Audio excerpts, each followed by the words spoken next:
ہیں کہ ایسی حالت میں اللہ کے نبی صلی اللہ علیہ وسلم کی وفات آئے کہ جس وقت میں اللہ کے نبی صلی اللہ علیہ وسلم روزے کی حالت کے اندر ہو. کیا ضرورت ہے اللہ کے نبی صلی اللہ علیہ وسلم کو ایسی دعاؤں کے مانگنے کی, کیونکہ آپ تو ہمیشہ بخشے بخشائے گئے ہیں. لیکن فکر ایمان کی حالت کے اندر موت کا آنا, ایمان کی حالت کے اندر حیات کا خاتمہ ہونا, یہ ہر انسان کو ہمیشہ اسی کی فکر کرتے رہنا چاہیے. گناہوں کی زندگی سے توبہ کرنا چاہیے. گناہ انسان کے جسم کے اندر کھجلی اور خارش کی بیماری کی طرح ہے. جس طرح کھجانے سے انسان کو مزہ آتا ہے اور کھجانے سے اور مزہ آتا ہے, لیکن وہ مزہ ایک وقت کے بعد زہر کی شکل میں پورے جسم کے اندر پھیل جاتا ہے. ایسے ہی گناہ کرتے وقت انسان کو لذت محسوس ہوتی ہے, لیکن جیسے جیسے اس گناہ کے اندر وہ گھستا ہوا چلا جائے گا وہ اس کے لیے آفت بن جاتی ہے, اور بعض مرتبہ تو اسی گناہ کے اندر اس آدمی کی موت آ جاتی ہے. احاطت بہ سیئۃ, اس آدمی کی موت اسی گناہ کے اندر گھر کر آ جاتی ہے.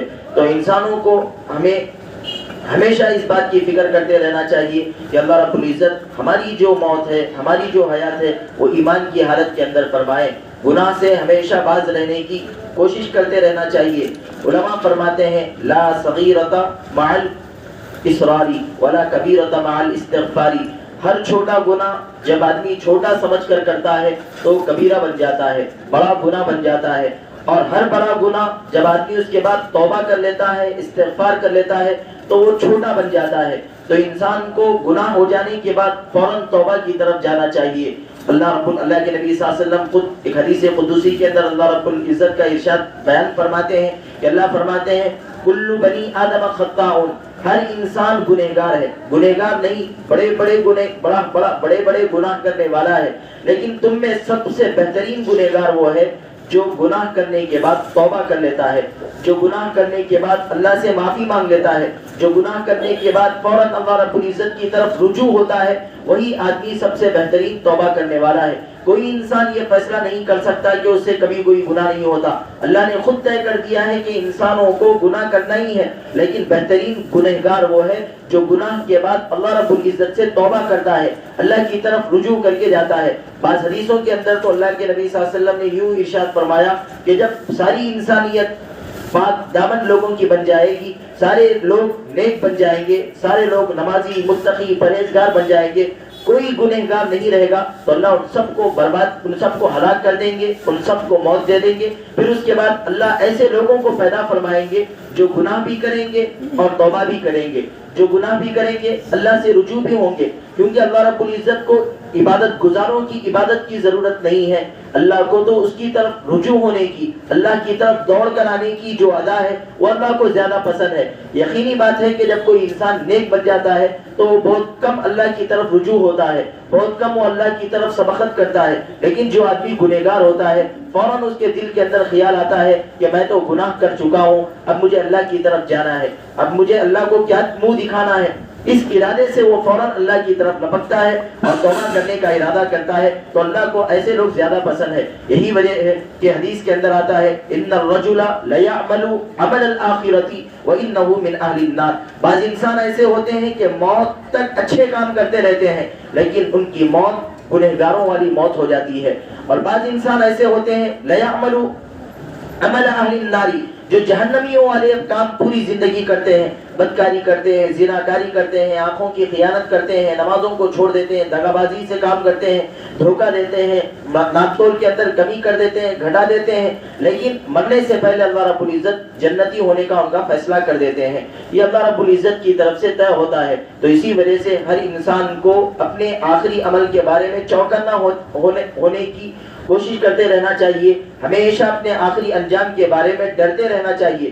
بنی اسرائیل کا واقعہ تو آپ بار بار سنے ہوں گے کہ 100 انسانوں کو قتل کر چکا تھا. ایک عابد کے پاس گیا اور جا کر 99 لوگوں کو قتل کیا, اور ایک عابد کے پاس گیا اور جا کر کہا کہ میں نے زندگی کے اندر بہت سارے گناہ کیے ہیں, 99 لوگوں کو میں نے خون کر دیا ہے, 99 لوگوں کا خون میں نے بہا دیا ہے, اب میں یقین کرتا ہوں شاید اللہ مجھے معاف نہیں کریں گے. تو اس آدمی نے کہا تو نے 99 آدمی کو قتل کر دیا ہے, جا تجھے اللہ کبھی بخشے، اللہ تجھے کبھی معاف نہیں کرے گا۔ کتابوں میں لکھا ہوا ہے کہ اس عابد کی موت آ جاتی ہے اور اس عابد کو اللہ رب العزت کل قیامت کے اندر اٹھائیں گے اور جہنم کے اندر بھیجیں گے اور پوچھیں گے تجھے یہ حق کس نے دیا تھا کہ تو میرے بندے کے بارے میں یہ سنا دے کہ تیرا رب تجھے معاف نہیں کرے گا۔ لیکن اس عابد کا، اس گنہگار کا یہ حال تھا کہ وہ آدمی 99 قتل کرنے کے بعد 100ویں آدمی کو بھی قتل کر دیتا ہے، اور قتل کر دینے کے بعد دوسرے عابد کے پاس جاتا ہے تو دوسرا عابد کہتا ہے کہ فلاں عابد کے پاس جاؤ، فلاں بزرگ کے پاس جاؤ، وہ تمہیں توبہ کا طریقہ بتائیں گے، اللہ سے رجوع ہونے کا طریقہ بتائیں گے، اللہ کی طرف لپکنے کا طریقہ بتائیں گے، تم ان کے پاس جاؤ۔ وہ آدمی ان کے پاس جاتا ہے، جانے سے پہلے اس کی موت آ جاتی ہے، ابھی وہ توبہ نہیں کرتا، توبہ سیکھنے کے لیے، توبہ کرنے کے لیے کسی بزرگ کے پاس جانا چاہتا ہے، دل میں ارادہ ہوتا ہے، موت آ جاتی ہے، دو فرشتے وہاں پر آ جاتے ہیں۔ اچھے عمل والا فرشتہ کہتا ہے کہ یہ اچھا عمل کر کے مرا ہے، اس لیے میں اس کو جنت کی طرف لے جاؤں گا۔ برے اعمال والا، جو برے اعمال کو نوٹ کرنے والا، لکھنے والا فرشتہ ہوتا ہے، وہ یہ کہتا ہے کہ نہیں، یہ آدمی بدکار تھا، اس نے 99 قتل کیے تھے اور اس نے بڑے عابد کو قتل کر کے 100واں قتل بھی کر دیا ہے، یہ آدمی گنہگار ہے، اس لیے اس کو جہنم کی طرف کھینچ کے لے جانا ہے۔ لیکن خدا کی رحمت سارے لوگوں کے اوپر یہ ہے، اللہ فرعون کو بھی توبہ کی مہلت دیتے ہیں، شداد اور قارون کو بھی اللہ رب العزت توبہ کی توفیق دیتے ہیں۔ تو اس آدمی کو اللہ رب العزت نے معافی اور مغفرت کی چادر کے اندر اللہ رب العزت نے گھسیٹا۔ اللہ رب العزت نے ان لوگوں کے جھگڑے کو دیکھ کر فرمایا کہ دیکھو یہ آدمی جنت سے زیادہ قریب ہے یا جہنم سے زیادہ قریب ہے، ناپ کر دیکھو۔ تو دیکھا گیا تو وہ آدمی جنت کے زیادہ قریب تھا، تو اللہ رب العزت نے اس کی مغفرت فرما دی اور جو نیک اعمال والا فرشتہ ہے اس کو کھینچ کر جنت کی طرف لے جاتا ہے۔ تو عزیز بزرگوں، دوستوں، کہنے کا مطلب یہ ہے کوئی آدمی گنہگار ہو تو یہ اس آدمی کو امید نہیں چھوڑنا چاہیے کہ اللہ رب العزت معاف نہیں فرمائیں گے۔ اللہ رب العزت بڑے معاف فرمانے والے ہیں، بڑے رحم کرنے والے ہیں، وہ ستار ہیں، وہ ہمارے عیوب کی پردہ پوشی کرتے ہیں۔ رات کے اندر کتنے سینکڑوں انسان ہیں جو راتوں کے اندر کتنے گناہ کر دیتے ہیں، لیکن اللہ رب العزت کسی کے کانوں کان اس کی خبر نہیں پہنچاتے، کسی کی اللہ رب العزت عیوب کو لوگوں کے سامنے ظاہر نہیں کرتے۔